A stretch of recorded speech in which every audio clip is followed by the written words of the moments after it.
নমস্কার, 5টার 5 মিশালি নিয়ে আমি অতনু রয়েছি আপনার সঙ্গে। যেখানে শেষ সেখান থেকেই তো শুরু হয়।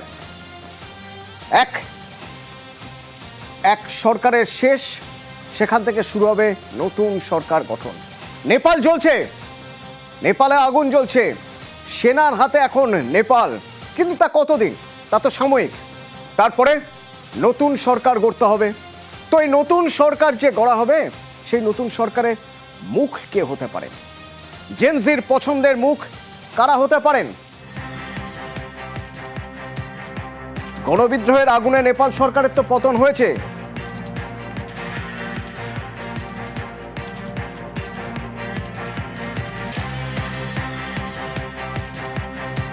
নেপালে কোন পথে ক্ষমতায় আসবে নতুন সরকার? অন্তর্বর্তী সরকার গঠনে কলকাঠি নাড়তে পারে চীন। তিনটে মুখের কথা বলবো আপনাদের, এক এক করে তিনটে মুখ। আমরা একবার ছবি দেখাবো। এই তিন মুখ যারা নতুন সরকারের সম্ভাব্য প্রধানমন্ত্রী হতে পারেন। বালেন্দ্র শাহ, এই মুহূর্তে তিনি কাঠমান্ডুর মেয়র। রাজনীতিতে বেশি দিন আসেননি, কিন্তু বিপুল জনসমর্থন পেয়ে এসেছেন। কোনো রাজনৈতিক দলের হয়ে নয়, নিজেই একটি পার্টি তৈরি করেছিলেন, ইন্ডিপেন্ডেন্ট ক্যান্ডিডেট হিসেবে দাঁড়িয়ে বিপুল ভোটে জিতে কাঠমান্ডুর মেয়র। ব্যাকগ্রাউন্ডটা একবার দেখা যাক। তিনি একজন ভালো শিল্পী, স্কুল লাইফ থেকেই ভালো গান তিনি, র্যাপার, র্যাপ মিউজিক পছন্দ করেন। তার গানে জেনজি উত্তাল, সমর্থনের হাওয়া ভীষণভাবে তার দিকে। বালেন্দ্র শাহর পর সুদান গুরুং, মাঝে যার ছবি দেখছেন। এই সুদান গুরুং আবার ডিস্ক জকি। এই ডিস্ক জকি সুদান গুরুং 2015 ভয়ঙ্কর ভূমিকম্পে তার ছেলের মৃত্যুর পর তিনি জনসেবায় নিজেকে নিয়োজিত করেন। নেপালের প্রত্যন্ত গ্রামে ঘুরে বেরিয়েছেন এবং সেখানকার যারা তরুণ কিশোর তাদের সঙ্গে মিশেছেন, সেখানে শিক্ষার প্রসারের জন্য এবং কিভাবে আরো ভালো থাকা যায় সেই পাঠ পড়িয়েছেন। আর সরকারের দুর্নীতির বিরুদ্ধে একের পর এক কথা বলে গেছেন সোশ্যাল মিডিয়া ইনফ্লুয়েন্সার। সুদান গুরুংয়ের নিজের একটা সংস্থা রয়েছে, হামি নেপাল। যে হামি নেপাল থেকে ডাক দেওয়া হয়েছিল যে এই নেপো কিডদের বিরুদ্ধে কথা বলা দরকার। নেপো কিড কারা? নেপো কিড হলো যে সরকারে রয়েছে, সেই সরকারের মন্ত্রী নেতা আমলাদের ছেলে মেয়েদের নেপোটিজম, অর্থাৎ সেই ছেলেমেয়েরা বেশি সুযোগ সুবিধা পাচ্ছে, সেই জন্য তাদের নেপো কিড কয়েনেজ দেওয়া হয়েছিল, তকমা দেওয়া হয়েছিল। তো এই সুদান গুরুং জেনজির পছন্দের। সুদান গুরুং হতে পারেন পরের প্রধানমন্ত্রী। আরো একজনের নাম, একদম শেষ নাম, রবি লামিছানে একজন নিউজ প্রেজেন্টেটর, টিভি অ্যাঙ্কার। সেখান থেকে তিনি জনপ্রিয়তা এমন জায়গায় চলে যায়, তার মনে হয় এবার সক্রিয় রাজনীতিতে নামা উচিত। দল গড়লেন, সক্রিয় রাজনীতিতে নামলেন, জনপ্রিয়তা এমন জায়গায় পৌঁছলো, সরকারে থাকা দল তার দলকে নিজের সরকারে সামিল করলো। ডেপুটি প্রাইম মিনিস্টার হয়েছিলেন এক সময় রবি লামিছানে, কিন্তু এই অলি সরকারের নেক নজরে পড়ে যান, সেটা তার জনপ্রিয়তার জন্যই। তারপর তাকে জেলে যেতে হয়। যখন গতকাল নেপাল উত্তাল, তখন বিক্ষোভকারীরা জেনজি জেল ভেঙে এই রবি লামিছানেকে বের করে নিয়ে আসেন। এটা থেকে বোঝা যায় তার জনপ্রিয়তা কতটা জেনজির কাছে।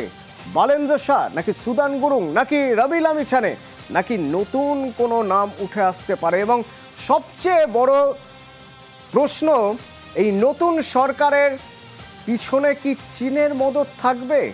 চীনপন্থী সরকার হবে, ভারতপন্থী সরকার হবে? এই প্রশ্ন এখন আন্তর্জাতিক সম্পর্ক বিশেষজ্ঞদের মধ্যে ঘুরে বেড়াচ্ছে। কিন্তু গতকাল যে ছবি দেখেছি তার মধ্যেও কোথাও অশনি সংকেত লুকিয়ে আছে, অন্তত আমাদের দেশের গোয়েন্দারা মনে করছেন। কারণ বেশ কিছু ছবি এমন দেখা গিয়েছে, যে ছবিতে দেখা গিয়েছে প্রতিবাদ হচ্ছে, বিক্ষোভ হচ্ছে ভারতের পতাকা নিয়ে নেপালে। কেন? তাহলে কি আইএসআই চক্রান্ত করে এইভাবে ভারতের পতাকা নিয়ে প্রতিবাদ বা বিক্ষোভের ছবি ঘোরাচ্ছে বিভিন্ন জায়গায়? এটা প্রমাণ করতে চাইছে যে ভারত এটার পিছনে রয়েছে। ভারত নেপালে রাজতন্ত্র চায়, আর সেই জন্যই গণতান্ত্রিকভাবে প্রতিষ্ঠিত সরকারকে ফেলতে চাইছে। এটাই কি আইএসআই প্রমাণ করতে চাইছে? আইএসআই এর কলকাঠিতেই কি ভারতের পতাকা ব্যবহার করা হয়েছে? যদি তা হয় তাহলে টেনশনের জায়গা তো রইলই। নেপালের ভারতীয়রা রয়েছে, সেই ভারতীয়দের এবার টার্গেট করা হবে। প্রচুর ভারতীয় নেপালে থাকেন। ভারত নেপালের মধ্যে যে সুসম্পর্ক, সেই সুসম্পর্ক নষ্ট হবে। আইএসআই কি সেটাই চাইছে? কিন্তু যদি তাও হয়ে থাকে, সেখানেও একটা প্রশ্ন থাকবে। আইএসআই এ ধরনের প্ল্যান করতেই পারে, কিন্তু মদত কে দিচ্ছে? আইএসআই এর তো সেই ফান্ডিংই নেই। অন্য একটা দেশে গিয়ে ভারতের বিরুদ্ধে চক্রান্ত রচনা করার, ষড়যন্ত্র করার ফান্ডিং কারা করছে? সে প্রশ্ন উঠবে। অন্তত দীর্ঘদিন যারা সেনার সঙ্গে, আর্মির সঙ্গে যুক্ত হয়েছেন, পদস্থ উচ্চপদস্থ আধিকারিকরা কাজ করে এসেছেন, তারা সে প্রশ্ন তুলছেন। আমরা কথা বলেছিলাম কর্নেল ভাদুরীর সঙ্গে, কর্নেল রাজেন্দ্র ভাদুরী কি বলছেন শুনুন। আমরা জানি যে আইএসআই এর নেটওয়ার্ক আছে নেপালে, ওরা সক্রিয়। এই মাঝে মধ্যেই নেপালের থ্রু দিয়ে পাকিস্তানি টেররিস্টরা ঢুকেছে। এই খবর গত 15-20 বছর, 25 বছর ধরে আমাদের কাছে আছে। আমার পার্সোনাল ওপিনিয়ন যে এই ধরনের অ্যাজিটেশন বা যা হচ্ছে নেপালে, এটার জন্য বেশ ভালো অ্যামাউন্ট অফ টাকা দরকার। আর আমার বিশ্বাস পাকিস্তান এই মুহূর্তে একটা ব্যাংক্রাপ্ট কান্ট্রি। আইএসআই এর কাছে তো আলাদা করে কোনো টাকা জেনারেট করার সোর্স নেই।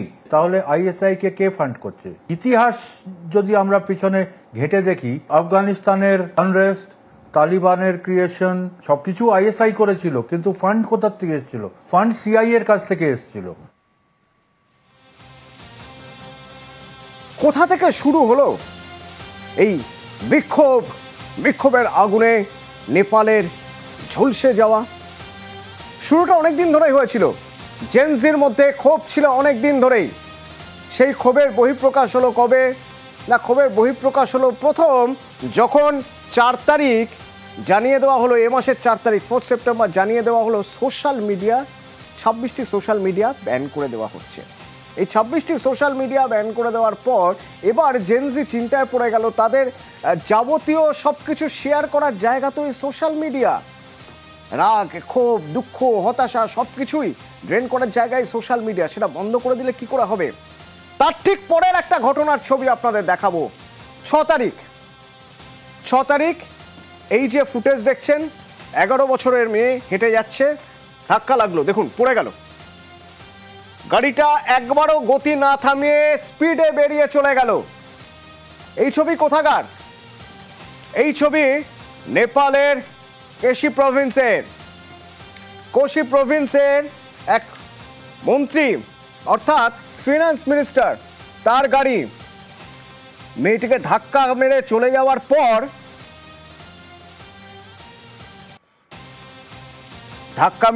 যাওয়ার পর গাড়িটা একবারের জন্যও থামেনি, বেরিয়ে গেছে স্পিডে। বাকিরা সবাই এসে তাকে তুলছে। বেঁচে গিয়েছে ওই কিশোরী। কিন্তু প্রশ্ন উঠে গেল সেখান থেকেই যে গাড়ি থামালেন না কেন মন্ত্রী? আবার এই ঘটনার কথা যখন ছড়িয়ে পড়ল, তখন দেখা গেল যে তখনকার প্রধানমন্ত্রী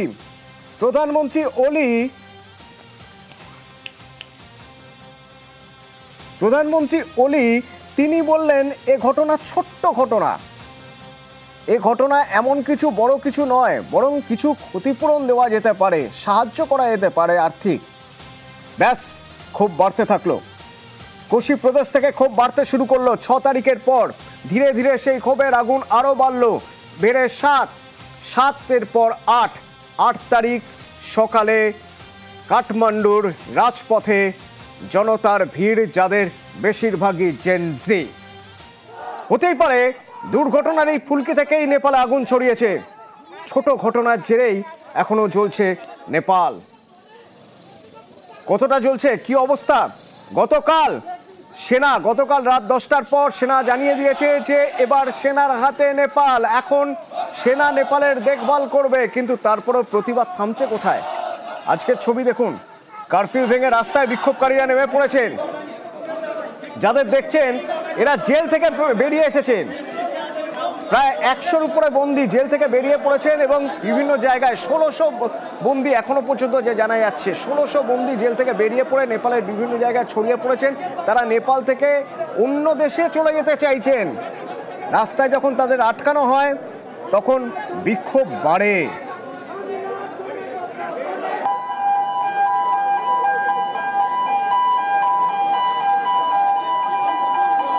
আর কিছু কিছু জায়গা কাঠমান্ডুর দেখুন এখনো থমথমে, ধ্বংসের স্তূপ, তাণ্ডবের ধ্বংসস্তূপ ছড়িয়ে ছিটিয়ে রয়েছে এদিকে ওদিকে। প্রাথমিক স্বাস্থ্য কেন্দ্র তছনছ, আসবাবপত্র ভেঙে গেছে। এখানে আমার সহকর্মী, এই গ্রাউন্ড জিরো থেকে আমার সহকর্মীরা তারা ছবি তুলে এনেছেন। কি ছবি দেখা যাক। इस वक्त हम काठमांडू के गौशाला इलाके में हैं और यहाँ पर आप देख सकते हैं जिस तरह से जो प्रदर्शनकारी थे, जो सरकार से नाराज थे, सरकार की नीतियों से नाराज थे, यहाँ पर भी जो प्रदर्शनकारी थे उन्होंने आप देख सकते हैं जो गाड़ी थी, ये जेसीबी थी, उसको पूरी तरह से आग के हवाले कर दिया। और ये एक बिल्डिंग है, देखिए इसमें बैंक है और दूसरे दफ्तर थे, वो पूरी तरह से आप देख सकते हैं आग की लपटों से किस तरह से कल घिरे थे। और आज देख सकते हैं पूरा यहाँ पे धुआं और पूरा जो बिल्डिंग है वो किस तरह से पूरी तरह से तबाह हो गई है। ये आप देख सकते हैं यहाँ पर जमकर आगजनी हुई। अभी यहाँ पर सामने आर्मी ने पूरा यहाँ पर कंट्रोल कर रखा है चप्पे चप्पे पे, और यहाँ पर कर्फ्यू जैसे हालात यहाँ पर भी इस इलाके में बने हुए हैं। और ये बिल्डिंग क्या, इसमें क्या क्या है? इसमें तो बैंक है, ये मरवाड़ी संघ था, ये मरवाड़ी सेवा समिति का भवन। हाँ, मरवाड़ी संघ का। कैसी सरकार चाहते हैं आप? भ्रष्ट सरकार नहीं चाहिए, स्वतंत्र अच्छा सरकार चाहिए। नीचे का जो प्रीमाइस है तो पूरी तरह से जल के राख हो चुका है। अभी लोग जो हैं उन्हें मना किया जा रहा है कि वो यहाँ से अपने घरों में रहें, बेवजह यहाँ पर सड़कों पे ना निकलें। यहाँ से कुछ किलोमीटर दूरी पर ही राष्ट्रपति भवन है। यहाँ पे जो आर्मी है वो जो जेनजी रेवोल्यूशन से जुड़े लोग हैं उनसे बातचीत कर रही है और ये कोशिश कर रही है कि जो प्रदर्शन है वो फिर से ना हो, प्रदर्शनकारी सड़कों पे ना आए। कैमरा पर्सन युगल के साथ आनंद तिवारी, न्यूज़ 18 इंडिया, काठमांडू। আমার অপর সহকর্মী তাহির হুসেন গ্রাউন্ড জিরো থেকে যে ছবি দেখাচ্ছেন সেই ছবিটা দেখা যাচ্ছে প্রাথমিক স্বাস্থ্য কেন্দ্র দাউ দাউ করে জ্বলছে, আসবাবপত্র সব পুড়িয়ে দেওয়া হয়েছে। नेपालगंज के जमनाहा इलाके में जब कल आगजनी हुई थी उस दौरान पुलिस चौकी के साथ साथ आप देखिए ये जो जमनाहा नाका हेल्थ डेस्क है वहां पर भी तोड़फोड़ हुई है और जमकर आगजनी हुई है। यहाँ पर सामान पूरी तरीके से आग के हवाले कर दिया गया है। जो उपद्रवी थे नेपालगंज में, पूरी चौकी अंदर की जो है वो सब जो हेल्थ डेस्क थी यहाँ पर वो आग के हवाले की गई, सब पूरा जला दिया गया है। बाहर भी देखिए आप यहाँ पर इस तरीके से सामान पूरा बिखरा हुआ है और पूरे इस इलाके में कल आगजनी हुई थी, तोड़फोड़ हुई थी और जो गुस्सा था लोगों का वो सरकारी संपत्तियों पर निकला था। और आप देखिए इसी के मेरे पीछे कल वो जो जमनाहा की चौकी है वहां पर आग लगाई गई थी और पूरा जो ये नेपाल का इलाका है वो धधक उठा था और आग के हवाले हो गया था। सुरक्षा कर्मी यहाँ से कल अपनी जान बचाकर भाग गए थे, लेकिन इस वक्त उनकी मौजूदगी है यहाँ पर बॉर्डर के इलाके में। जो नेपाल की फोर्स है वो यहाँ पर लगा दी गई है और लगातार देखिए ये पुलिसकर्मी हैं नेपाल के जो वो यहाँ पर मौजूद हैं अब और अपनी ड्यूटी को अंजाम दे रहे हैं। तमाम जो यहाँ पर बॉर्डर पर पुलिस के जवान हैं वो मौजूद हैं नेपाल के। और अब हालात यहाँ पर सामान है, देखिए यहाँ पर कल आगजनी हुई थी, ये वही पूरा इलाका है वो इसी जगह पर कल जो है वो हंगामा हुआ था, बवाल हुआ था और तमाम जो आग के हवाले संसाधन कर दिए गए थे। नेपाल के कई इलाकों में आग लगाई गई थी।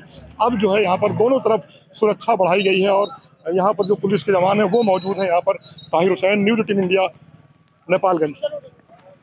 আমার অপর সহকর্মী অমিত সিং ঘুরে দেখলেন কাস্টমস অফিস নেপালগঞ্জ। সেখানে বিক্ষোভকারীদের রোষে কাস্টমস অফিস দাউ দাউ করে জ্বলছে আর অফিসের দখল নিয়েছে সেনা। इस वक्त हम मौजूद हैं नेपाल के जसपुर इलाके में और मैं आपको तस्वीरें यहाँ पर दिखा रहा हूँ। आप देख पा रहे हैं कि किस तरीके से जो कस्टम ऑफिस है यानी नेपाल गवर्नमेंट का जो कस्टम ऑफिस है वहाँ पर आगजनी की गई थी बीते कल देर शाम को। और उसके बाद ये तस्वीरें जरा आप देखें यहाँ पर, ये मैं तस्वीरें आपको यहाँ पर दिखा रहा हूँ। नेपालगंज कस्टम ऑफिस है, ये देखिए जरा तस्वीरें, नेपालगंज कस्टम ऑफिस है। यहाँ पर साफ साफ ये लिखा हुआ है नेपालगंज कस्टम ऑफिस है। इस दफ्तर के बाहर, दफ्तर के अंदर की तस्वीरें यहाँ पर देखिए आप, दफ्तर के अंदर की तस्वीरें, वहाँ दफ्तर के अंदर आगजनी की गई है और अभी कुछ सरकारी कर्मचारी अंदर मौजूद हैं। लेकिन यहाँ पर मैं और भी आगे की आपको तस्वीरें यहाँ पर जरा दिखाता हूँ। मैं अपने वीडियो जर्नलिस्ट से कहूंगा कि जरा आगे की तरफ आए और यहाँ पर आप देख पा रहे हैं ये जो फ्रंट ऑफिस है इस फ्रंट ऑफिस में तोड़फोड़ किया गया था, आगजनी किया गया था प्रदर्शनकारियों के द्वारा। और मैं आपको तस्वीरें अगर आपको यहाँ पर दिखाऊं तो ये देखिए, अंदर जो है यहाँ पर देखिए सशस्त्र बल जो नेपाल के हैं वो अंदर यहाँ पर मौजूद हैं। देख पा रहे हैं आप तस्वीरों में, सशस्त्र बल अंदर मौजूद हैं। आज अभी भी धुआं निकल रहा है यहाँ पर, हालांकि यहाँ पर इसको आग को बुझाया गया, लेकिन पूरी रात जिस तरीके से आगजनी हुई है अभी भी हर तरफ आप धुआं देख सकते हैं और कहीं कहीं आग अभी भी जल रही है यहाँ पर। किस तरीके से इस पूरे दफ्तर को आग के हवाले कर दिया गया था। ये नेपालगंज का कस्टम ऑफिस है और इस कस्टम ऑफिस को आग के हवाले किया गया यहाँ पर प्रदर्शनकारियों के द्वारा। तो इस इलाके में आज शांति है, सड़कों पर चहल पहल है, उस तादाद में नहीं है जैसा हमेशा हुआ करता है, लेकिन आज सड़क पर कुछ चहल पहल दिख रहा है। यहाँ पर आप देख पा रहे हैं, देखिए जरा तस्वीरों में, सड़क पर चहल पहल यहाँ पर आपको दिखेगी। लोग बाइकों से अपने घरों से बाहर निकले हैं और देख रहे हैं कि किस तरीके से यहाँ पर बीते कल आगजनी हुई थी। वीडियो जर्नलिस्ट कमलेश के साथ अमित कुमार सिंह, न्यूज 18 इंडिया। কর্মসূত্রে বহু ভারতীয় নেপালে যান। এবার নেপালে অশান্তির আগুন, নেপাল থেকে তারা ফিরছেন, ভারতে ফিরছেন তারা। পানি ট্যাঙ্কি সীমান্তের ছবি দেখছেন, সেখানে ভারতীয় সেনার কড়া নিরাপত্তা। ভারত নেপাল সীমান্তে নেপাল থেকে ফিরছেন ভারতীয়রা।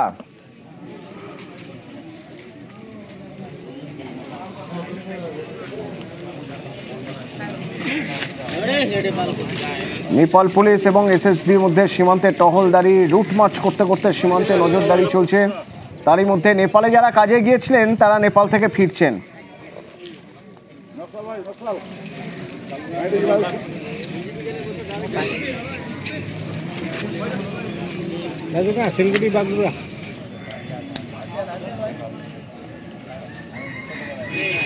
वो तो बुरा हालत है, तोड़ फोड़ हो गया है, भंसार और सब ऐसे है। हम तो निकाल रहे हैं सर। नहीं, अब थोड़ा जल रहा है, बुझा रहा है। नहीं, पुलिस नहीं, रास्ता में कोई नहीं है। এই দুদিন পরিস্থিতি খুব খারাপ ছিল। আমরা হোটেলে ছিলাম, এখন আপাতত পরিস্থিতি শান্ত। তারা সাধারণ মানুষের উপর কোনো আক্রমণ করছে না, ওরা করছে সরকারের মানুষের, সরকারের বিল্ডিং ভাঙছে সরকারের উপরে, সব আক্রমণই সরকারের মানুষের উপরে, সাধারণ মানুষের উপর কোনো আক্রমণ নেই। पुलिस वुलिस कुछ नहीं है इधर, सब अपना रूम में बैठा है, पुलिस लोग अपना भवन में है, बाहर नहीं है। सेना लोग ने अपना देश संभाला है, अभी नया प्रधानमंत्री बनेगा होगा, देश को अच्छा होगा अब यही चाहता है हम लोग। हाल ठीक है अभी। भारतीय नागरिक है जो अभी भी वहाँ पर फंसे हुए हैं, क्योंकि इमिग्रेशन वहाँ पर एक्टिव नहीं है। उनसे फोन पर बात हो रही है और हम लोग इस उम्मीद में हैं कि उस तरफ थोड़ा परिस्थिति ठीक होगी, तो किसी तरह से अगर वो लोग आएंगे आसपास में तो बातचीत ही हो रही है। अभी इसके लिए कोई माने हल समाधान अभी कंक्रीट नहीं है। कुछ फैमिलीज है, टोटल नंबर नहीं बता सकते, but it is around 30 odd people and it may be more. SSB अभी जो डीआईजी थे उनसे बात हो रही थी, तो वो सब इधर अलर्ट है, हमारी पुलिस भी अलर्ट है और हम लोग आपस में कोऑर्डिनेट कर रहे हैं। तो उस तरफ तो वायलेंस है, तो अभी देखते हैं हाउ थिंग्स अनफोल्ड।